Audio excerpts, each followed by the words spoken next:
Hello, it's Kick-Ass Woman time. I'm Jenny Dye, author of the Brady Chronicles. When I'm not writing, I love to learn about kick-ass women in history. I'm here to tell you about one of them.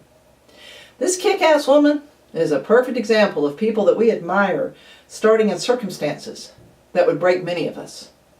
Eileen was born in the tiny town of Timmins, Ontario in Canada.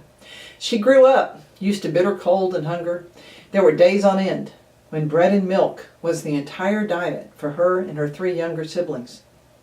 She learned to hide her poverty and hunger from friends at school, but it didn't ease the suffering. About the only thing that could do that was her music. When life was more than she could handle, she would retreat to her bedroom with her guitar, singing and writing until her fingers ached. The music fed her soul, even while her stomach was growling. Her talent was recognized early. This little tomboy was shuttled all over to perform anywhere they could get her booked to make some extra money.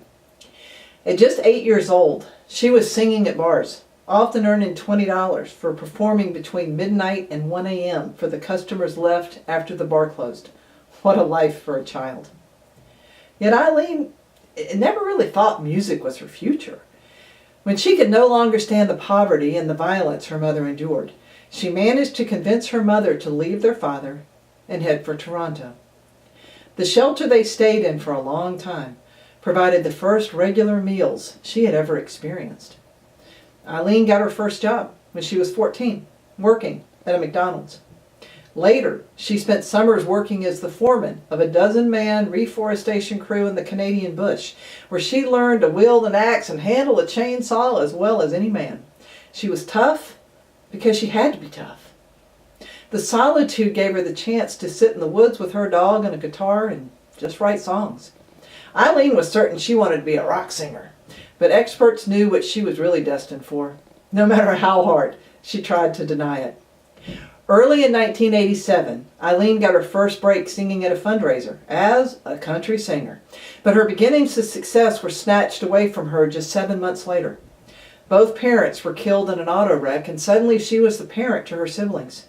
She moved back home to take care of them, managing to survive by getting a job singing at a local resort. The experience was invaluable, giving her exposure to every aspect of theatrical performance. It prepared her for what was to come. In 1990, her siblings were grown, and 23-year-old Eileen was on her own. The first thing she did was change her first name to reflect her new identity now that she was truly on her own. Shania Twain was on her way. She had turned the world of country pop music upside down, winning many awards along the way. Unless you live on another planet, you've probably heard of her. She has sold over 100 million records, making her the best-selling female artist in country music history and among the best-selling music artists of all time. Her success garnered her several honorific titles, including the Queen of Country Pop. One of her songs, I'm Gonna Get You Good, really sums it all up. It's all about a girl who knows what she wants. She not only knows how to get it, but she's gonna get it good. All of us make a choice every day, how we're going to live our lives.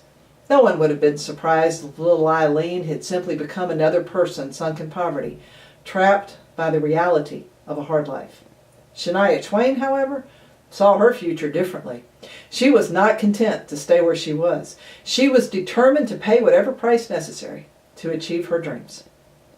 Each hard thing did nothing but strengthen her resolve and determination, teaching her how to press through to success. She learned to do the hard things. She learned how to spot opportunity in every situation. She learned how to ask for what she wanted and just keep asking until she got where she wanted to be. She learned how to fail, then pick herself back up and do it again. That is the definition of a kick-ass woman. That's all for today. Subscribe to my channel below because I'll be adding many more stories of other kick-ass women. If you want to check out my best-selling historical novel series that focuses on some pretty amazing kick-ass women, you can use the link below to buy the first one for just 99 cents. And as long as you're clicking things, I'd appreciate a like and share if that's true for you. Have a great day, and I'll be back soon.